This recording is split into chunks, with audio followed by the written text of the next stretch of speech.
একটি নীতিমালা প্রণয়ন করে সেটাকে বাস্তবায়ন করা, সেটার জন্য একটি কমিটি আমরা অচিরেই করতে পারি। সে ব্যাপারে আমরা পদক্ষেপ নিয়ে, এটা কোনো অমূলক কোনো বিষয় নয় যে উনি খামখেয়ালি করে এটা বলছেন, এটা হওয়া উচিত। সবারই সব স্তরের একজন সুইপারেরও একটা বেতন কাঠামো, একজন ইমাম সাহেবের বেতন কাঠামো অবশ্যই থাকতে বিশ্বাস। কিন্তু সেটি আমি আজকে আপনাদেরকে বললাম যে এটা আমি করে দেব, এটা কিন্তু সম্ভব নয়। তবে আমার প্রচেষ্টা অব্যাহত থাকবে, আমি আপনাদের সাথে আছি যাতে এটা আসতে পারে। 2 নম্বর তিনি বলেছেন পৌরসভা থেকে একটা নির্ধারিত ভাতা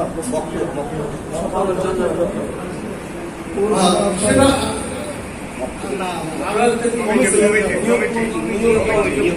নিয়োগ এবং নিয়োগ কমিটি। অর্থাৎ দেখা যায় একজন ইমাম সাহেব একটা মসজিদে আসেন, হঠাৎ করে কমিটি বলে দিল যে কালকে আপনার আর চাকরি নাই, এই জাতীয়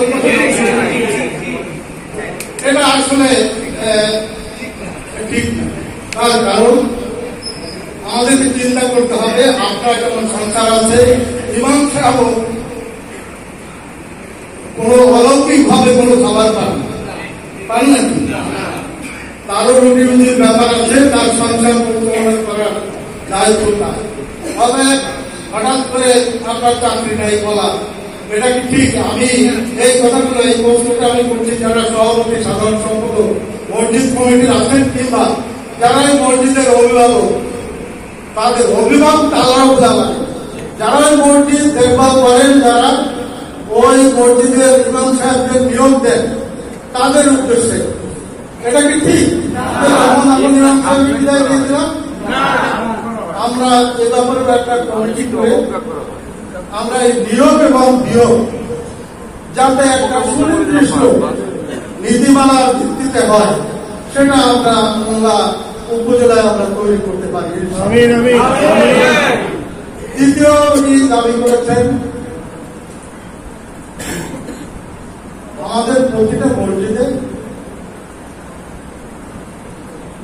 ভোরবেলায়, এটা আমি আমার জন্মলগ্ন থেকে দেখেছি, অর্থাৎ আমি যখন বুঝতে শিখেছি তখন থেকে, যে কোরআন শিক্ষা এটা আমাদের ধর্মীয় বিষয়, এটা সব মসজিদেই কম বেশি হয়, কিন্তু তারা সম্মানই পায় না। এটা সত্যি কথাই, সব মসজিদের সেই সক্ষমতা নাই। দাবি করেছেন অন্তত 10টা মসজিদে যেন আমরা একটা ন্যূনতম সম্মানই পৌরসভার পক্ষ থেকে দেওয়া হয়। এই প্রস্তাবটি আপনার আমি গ্রহণ করলাম।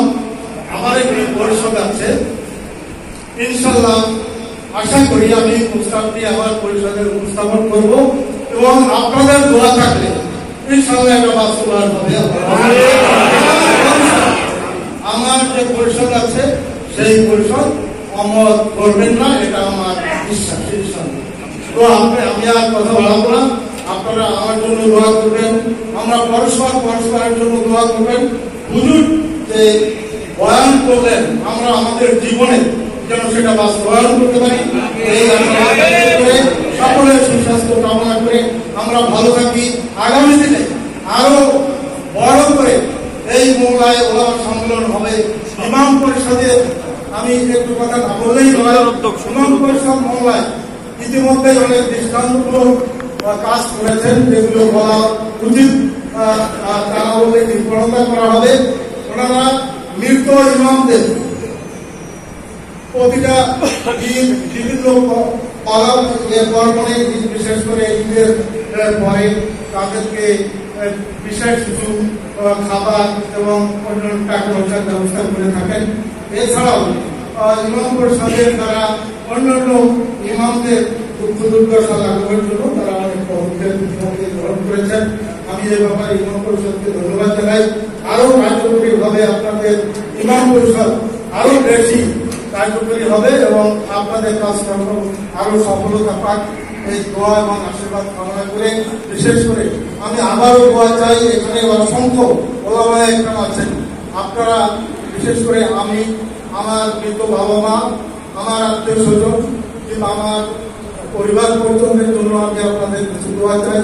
পাশাপাশি আমি আপনাদের প্রত্যেকে সুখী জীবন, আপনারা যাতে সুখে শান্তিতে থাকতে পারেন, ইমামদের কিংবা এই মসজিদের সাথে যারা সম্পৃক্ত তাদের জীবনে যেন কোনো দুঃখ কষ্ট নেমে না আসে, তারা যেন আল্লাহ রাব্বুল আলামিনের ইচ্ছায় ভালো থাকে, শান্তিতে থাকে, সুখে থাকে, এই কামনা করে আমার শেষ করছি। আলহামদুলিল্লাহি রাব্বিল আলামিন। আসসালামু আলাইকুম ওয়া রাহমাতুল্লাহি ওয়া বারাকাতুহু।